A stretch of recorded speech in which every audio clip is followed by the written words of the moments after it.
السلام علیکم ورحمۃ اللہ وبرکاتہ۔ میرے محترم سامعین و حاضرین، میں اپنے چینل پر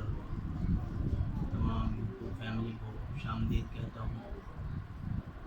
میں آپ کے سامنے طب کے حوالے سے مواد اور معلومات لے کر حاضر ہوتا ہوں۔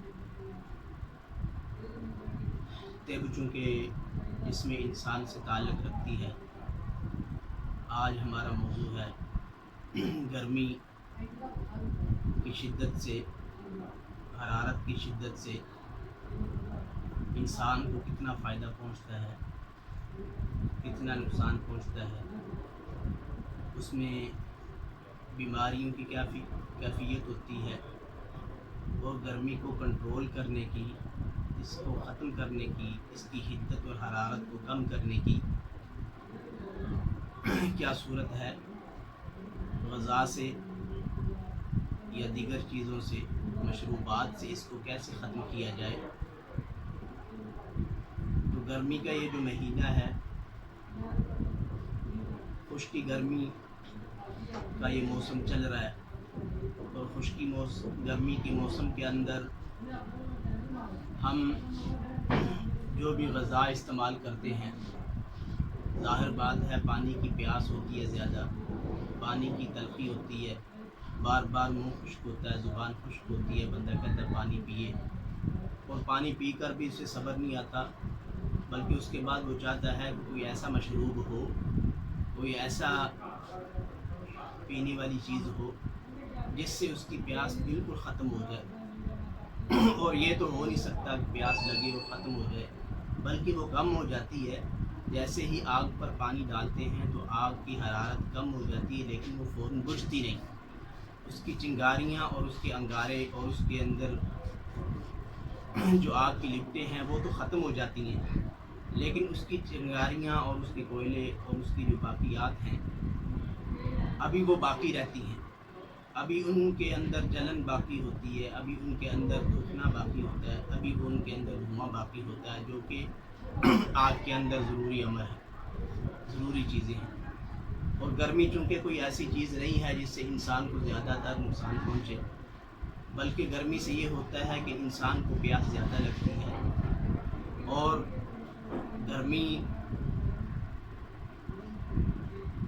کوئی ایسا عمل نہیں ہے کہ جس سے ایسی بیماریاں لاحق ہو جن کا علاج ہی نہ ہو۔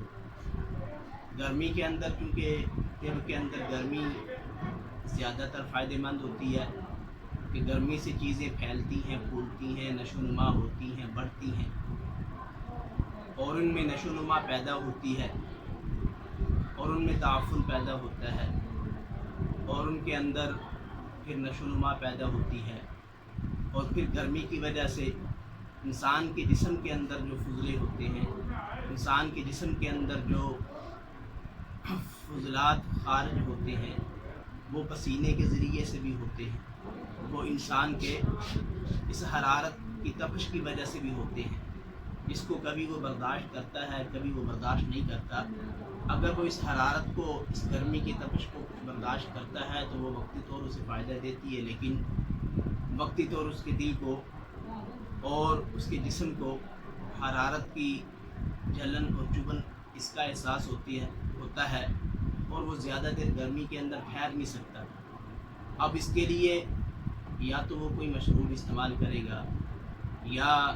پھر دودھ کے اندر پانی کو ڈال کر اسے لسی کے طور پہ استعمال کرے گا، یا وہ ایسے مشروبات جیسے سندل کا شربت ہے، بزوری کا شربت ہے، بادام کا شربت ہے، اور فالسے کا شربت ہے، اسٹرابری کا شربت ہے، ان مشروبات کو استعمال کر وہ اپنی گرمی کو کم کر سکتا ہے، اس کی حدت کو کم کر سکتا ہے، اس کے ٹمپریچر کو کم کر سکتا ہے، اس کو بیلنس رکھ سکتا ہے، اگر ان چیزوں کا، ان مشروبات کا وہ استعمال کرتا ہے۔ اور ان کو یہ طبی طور پر تر سرد چیزیں ہیں، اور خشکی گرمی کا موسم ہے، اور سرد جو ہے یہ مشروبات ہیں، تو جیسے ہی یہ پیتا ہے تو فوری طور پر اسے سکون دیتے ہیں، تسکین دیتے ہیں، اسے آرام ملتا ہے، اور اس کی جلن اور حرارت میں کمی آتی ہے، اور اسے جو ہے اس سے گرمی سے، حرارت سے، جلن سے چھٹکارا ملتا ہے، تو اس کے لیے یہ وقتی طور پر بڑے ہی فائدہ مند چیزیں ہیں۔ مشروبات جتنے بھی ہیں ان کا استعمال کرنا گرمی کے اندر بہت اچھا ہے۔ پہلے زمانے کے اندر لوگ شکنجوی استعمال کرتے تھے، ستو کا شربت استعمال کرتے تھے، اور کچی لسی کا استعمال کرتے تھے، اور لوگ بہت زیادہ کام کرتے تھے، اور ٹھیک ٹھاک صحتیں تھیں، ٹھیک ٹھاک غذا تھی، اور بڑا ایک آدمی 10 بندوں کا کام کرتا تھا، اور گھی کھا کے وہ کام کرتے تھے، اور غذا بھی ان کی جو ہے وہ خالص ہوتی تھی، اور جو ہے بالکل گاؤں کی سادہ غذا ہوتی تھی، لیکن ان کے جسم کے اندر حرارت جو ہے وہ طبی طور